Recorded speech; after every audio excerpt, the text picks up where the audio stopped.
Hello, you dear listener, and welcome to the 7th episode of the DataCentered podcast. This week I'm sitting here with Fabian and Bas. Hi. Welcome to the both of you. Thank you. Thank you. How are you doing, Fabian? Great. Nice weather. So I'm always happy.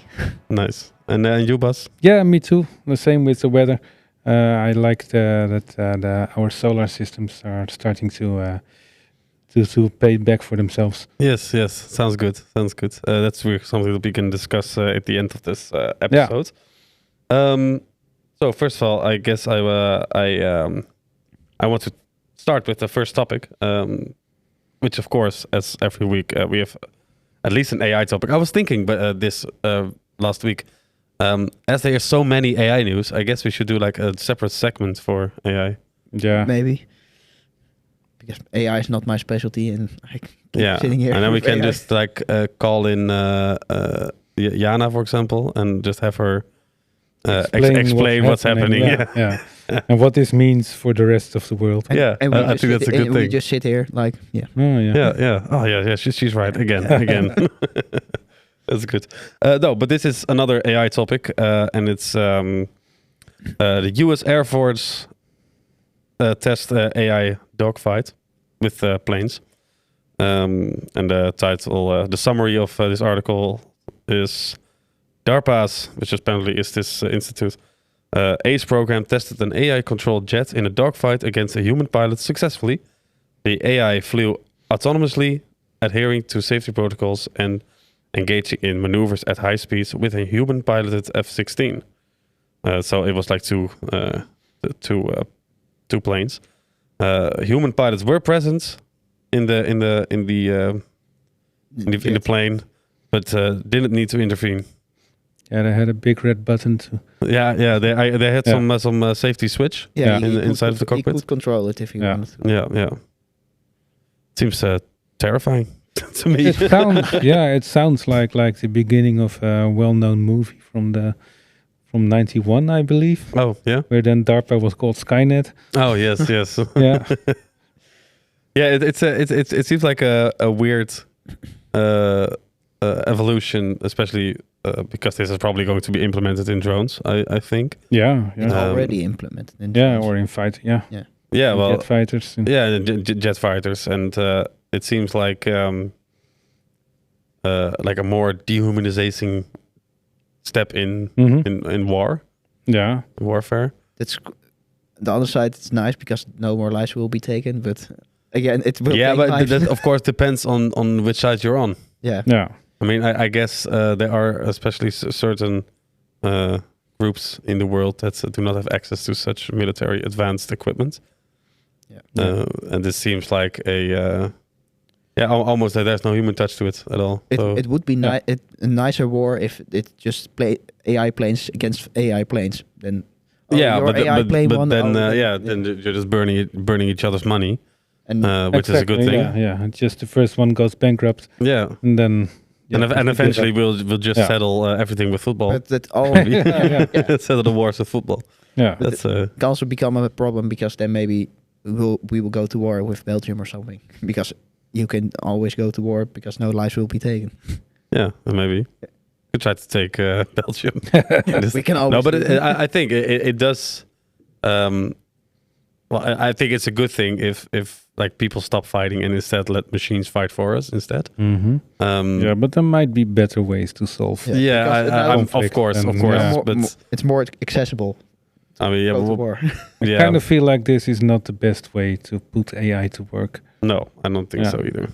To solve conflicts. Well, one of my cameras died. All right, we're back again with just one camera for now. It's okay though.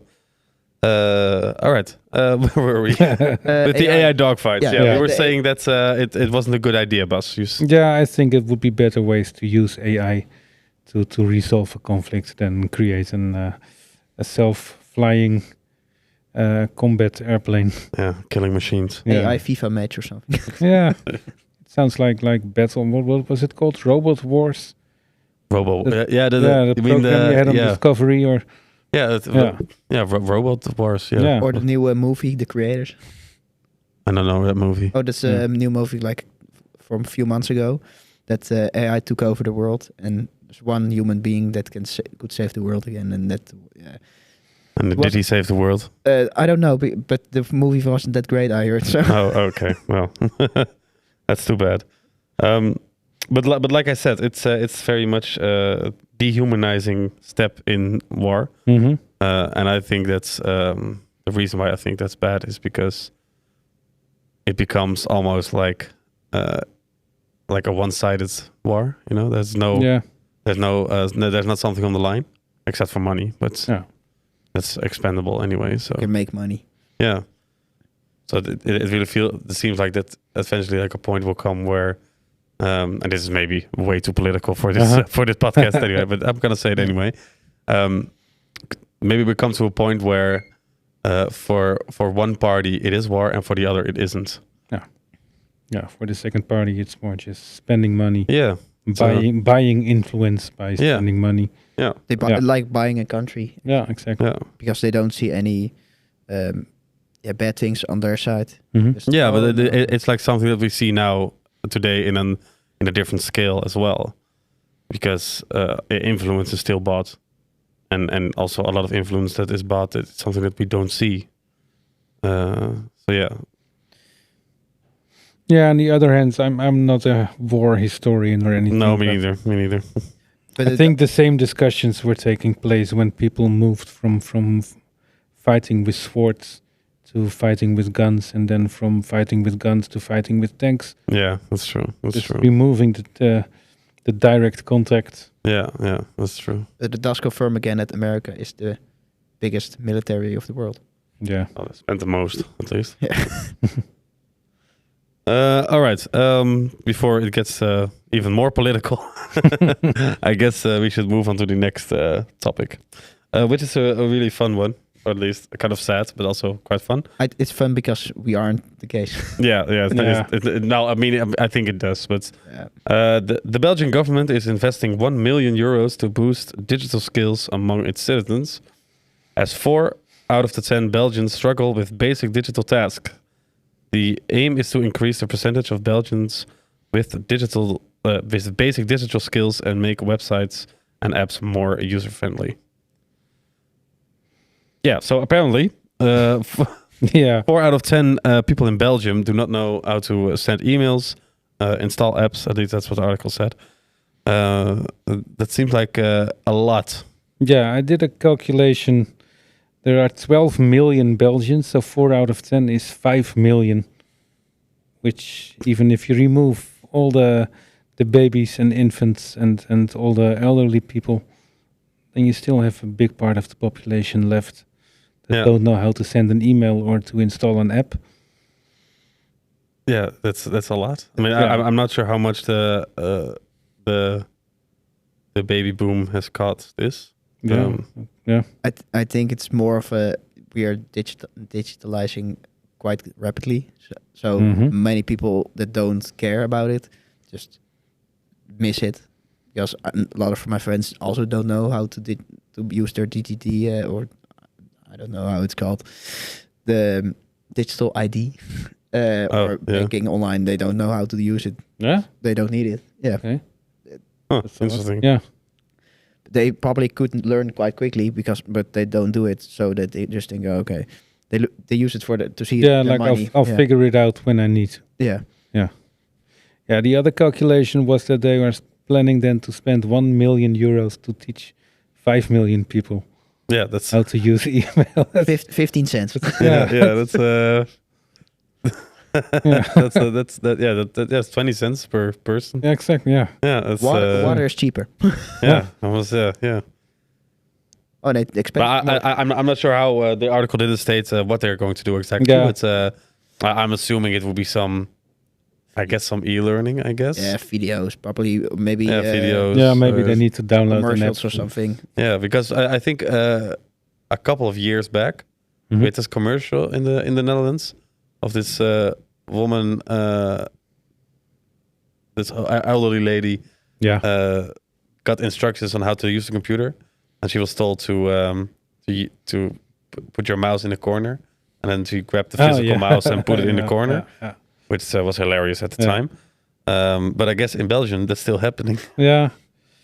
No, but maybe of course the Netherlands hasn't or like other countries in general have not stated what the percentage for this is. But we have invested a lot in making the population computer literate.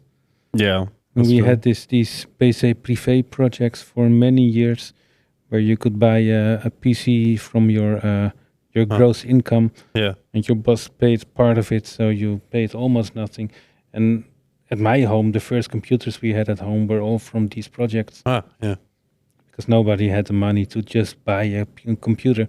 Yeah. But this was an easy way to get a cheap computer and to learn to use it at home. Yeah.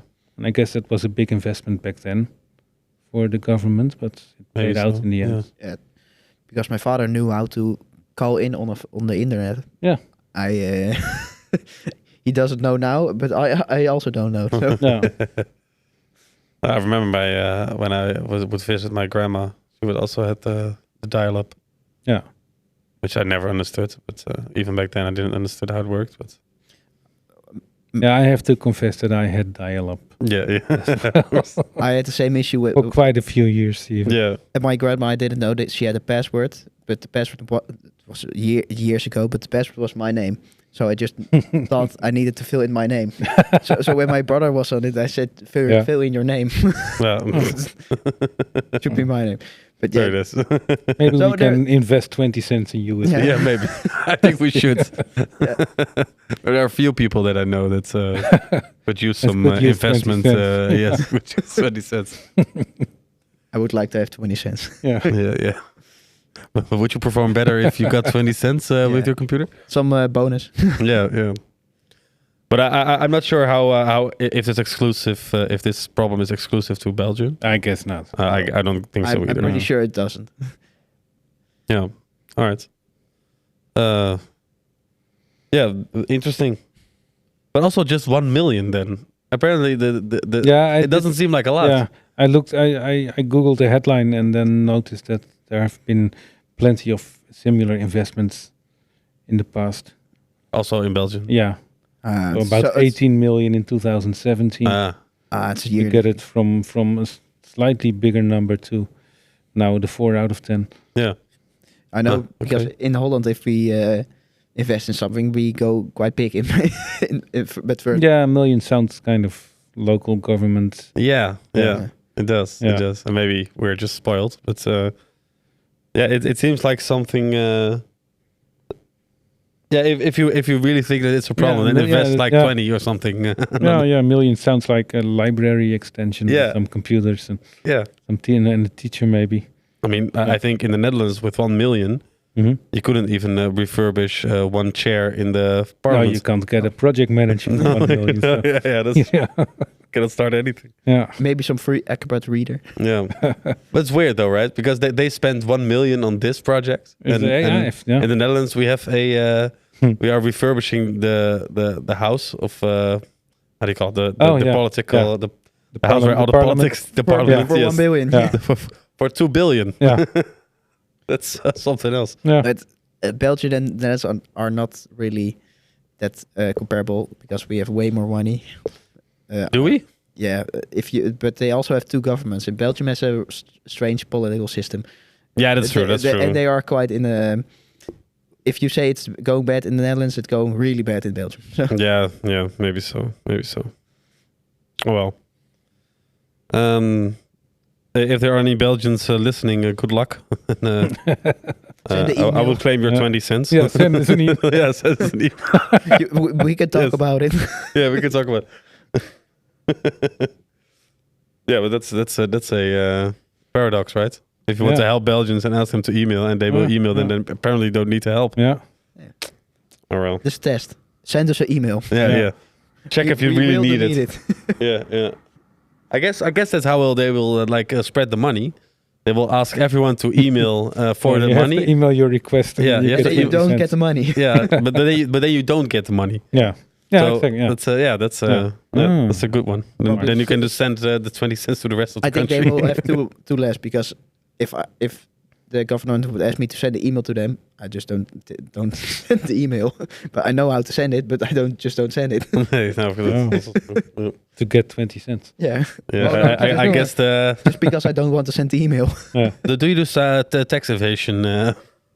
No, just because if it's quite like a survey, I don't of fill course, in most surveys, so I don't Yeah, me neither. send the email to the government because they want to. Yeah, I get all these mails in my these like letters in my inbox at home, asking me to fill out surveys as well with the neighborhood. I don't do them. Yeah, I did it once because they told me that you could win something.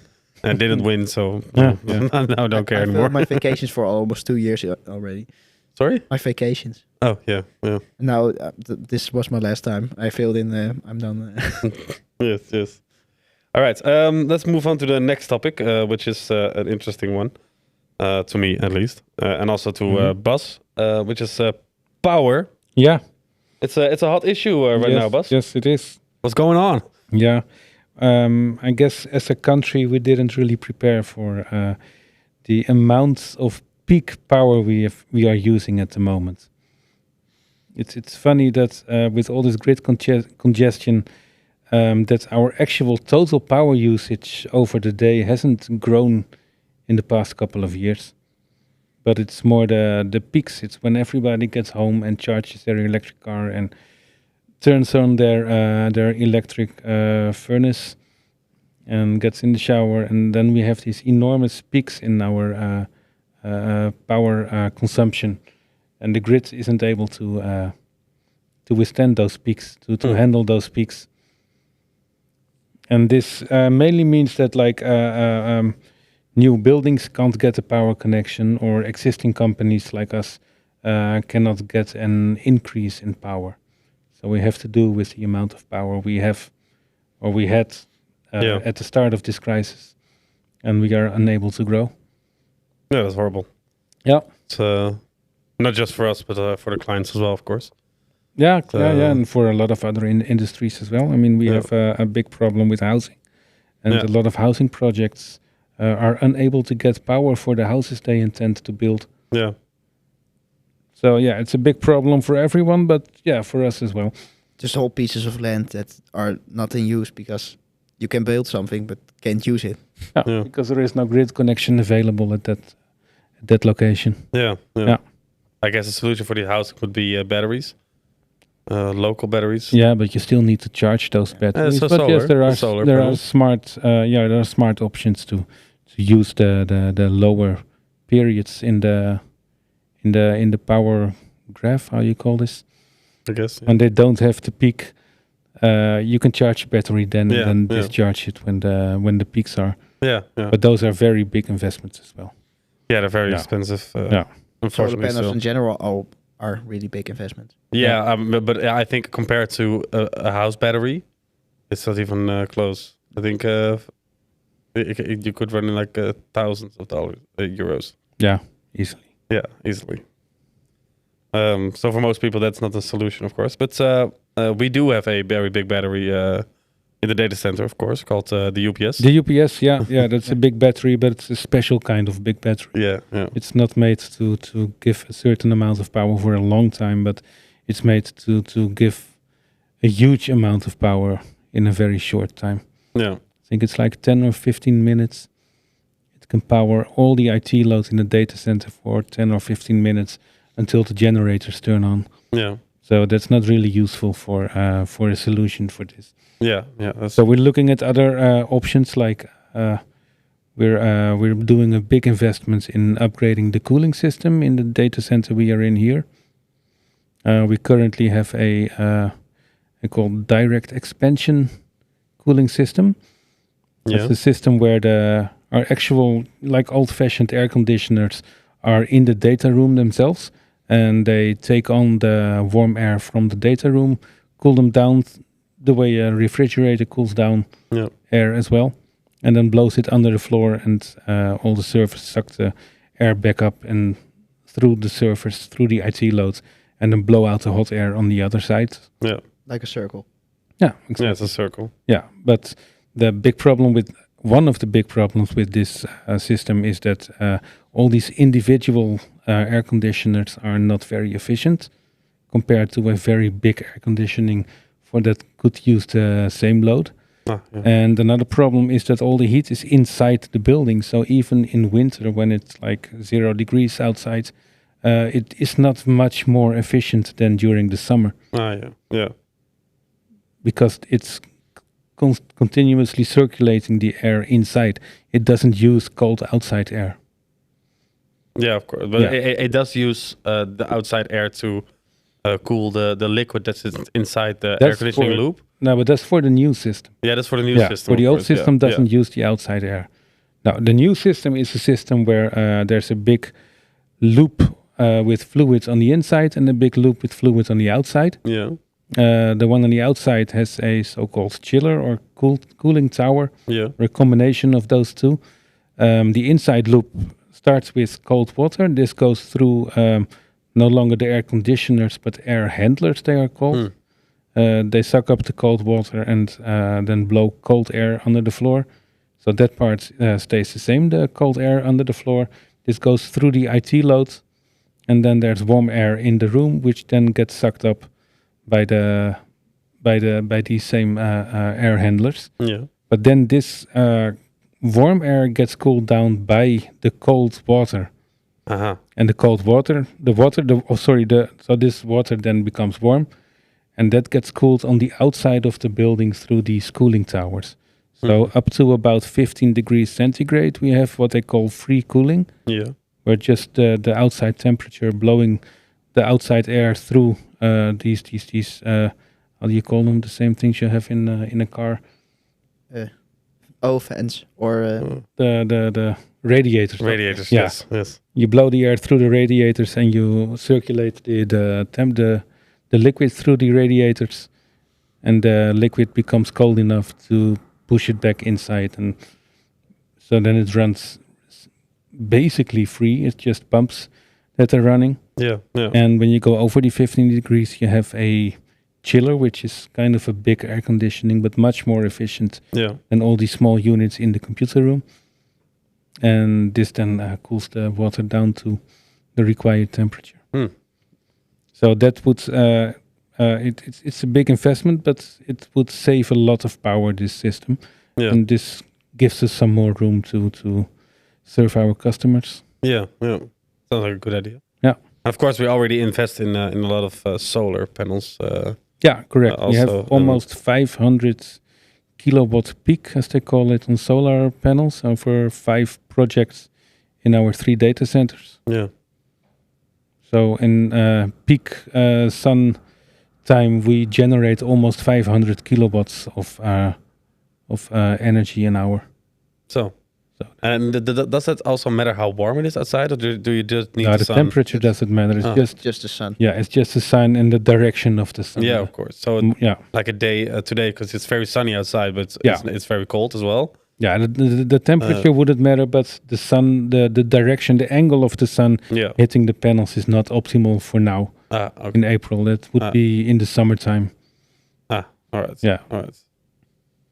But then noticed yesterday, I'm not quite sure how sunny it was, but we had 1.5 megawatt hour. So 1,500 kilowatt hours of energy was generated by by our solar systems. Nice. Yeah, that's quite a lot. Yeah, that's indeed quite a lot. Compared to the amount of energy a data center uses, it's not that much, but of course. But it's still quite a lot of energy. It's the first step. Yeah, so there's steps. Yeah. And also, I know that we've changed out all the light bulbs for LEDs. And are there more things like that we do to like try to lower our power usage? Our power, yeah. Well, most of us work from home. Yeah, of course, a lot of times, which decreases the power usage in the data center itself. Yeah, that's true. Yeah, we do try to convince customers to use what is it called? This setting, the power saver settings on their hardware. Yeah. And we have an interesting LTO, lease to own program, where customers, especially customers using older equipment that uses a lot of energy could lease new equipment as a replacement for their old equipment, Yes. saving a lot of energy and saving a lot of money for the customers as well. Yeah. Yeah. And over a couple of years, those could be very interesting options, especially if you have older equipment, because you need less rack space for the newer equipment, and it uses a lot less energy. Yeah. It's way more efficient. Yeah. You can just use I don't know, the microclouds from Supermicro or an example. Yeah. Just a 3-unit Yeah. server piece with 12 different. But they could do the same blades work for much less energy. Yeah. Yeah. And also, of course, hardware is getting more efficient every day. Yeah, much. also bigger at the same time. Some hardware. Yeah, also gets bigger, of quite course, bulky, but as powerful as it is, it doesn't need to use more power to gain the same level of calculating. Yeah, with some servers, you can completely fill a whole rack with one server, and it's quite the same. In some cases, yeah, absolutely. Yeah, but the same all this AI we're talking about uses a lot more power. Yeah, that's also true. Yeah, and those are solutions we are looking into to accommodate for that as well. Yeah, different type of cooling technologies. Yeah. Instead of just blowing cold air through a rack, then directly connecting them to the cool liquid. Yeah. So it's a much more efficient way of cooling IT equipment. All right. And what does an ideal scenario for a data center look like in case of power usage? Because you mentioned the PUE, right? Yeah. The power efficiency. What's it again? The power usage efficiency. Power usage efficiency. Yeah, it's a number that is used over all data centers, and it's pretty much always, I think always a number over 1. Yeah. Where the 1 of the number is the total IT load being used in the data center, and the point something behind it is the amount of power that's being used to support that IT load. Mostly by cooling and a bit by the UPS as well, because to keep the UPS at 100% charge also costs power. Yeah.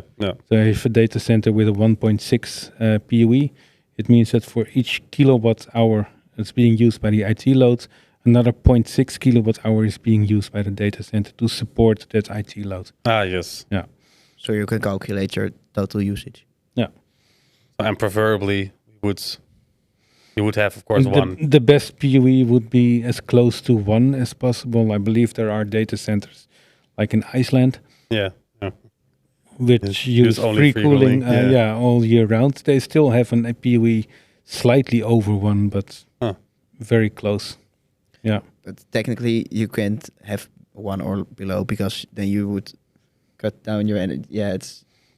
Yeah, you can't. Then you can't. If you have exactly 1, that means you can't turn on your lights or. Yeah, of course. Depending, of course, on how you calculate it. If you calculate if you add all the energy from the solar panels, if you take that away from the IT load, then you can get under 1. Yeah, but that's not really a fair way of. If you have an IT load of 1 server and a whole roof of solar panels, you can get below 1. Yeah, then you might even be able to get below 0. Yeah. But it's not fair, I think, to count the energy from the solar panels with your PUE. Yeah. All right. And what's the future for our data center in this case? Are there like targets that we want to achieve, or? We currently aim for a PUE of 1.4, which is a nice PUE for a regular Dutch data center in this climate. And in the future, we are trying to aim for 1.1. Yeah. This would be with all the cooling and with the new UPS systems. UPS system can make a big difference as well. We currently have a lot of flywheel systems and systems based on kind of regular old car batteries, which are very inefficient. The newer systems we have are all based on lithium batteries, which hold their charge much better. So they don't need a lot of power to stay charged. So the future looks bright. Yeah, absolutely. Yeah. All right. But we still hope to just get bigger power connections in the future. Of course. Of course, all the grid operators are working on on upgrading the grids, both the high voltage grids as the low voltage grids in the area. Yeah. So eventually everything will move back to the old way of just using power, I guess. But in the meantime, it's always good to save on energy. Absolutely, usage. and it's a good incentive to critically look at every part of the data center. Yeah. It's also always better to spread the peak more out, because like doing your laundry at night or in the middle of the day, just not doing it like 6 o'clock when you just get home or just before you go to work. Yeah. Kind of stuff. You need to spread it more, the usage more out. Yeah, that's true. Yeah. All right. I think it's very clear. Yeah. Yeah. And I guess that's it for this week as well. I want to thank you both for joining and you're welcome. Having these for having conversations us. with me. Thank you. And thank you, Bas, for explaining PoE to us and talk about power. I want to thank you for listening or watching. If you're watching this on YouTube, please leave a comment in the comments below on YouTube, or in Spotify you can also leave comments, I think. I'm not sure. But anyway, good luck at finding it. We'll see you next week. Bye. Bye.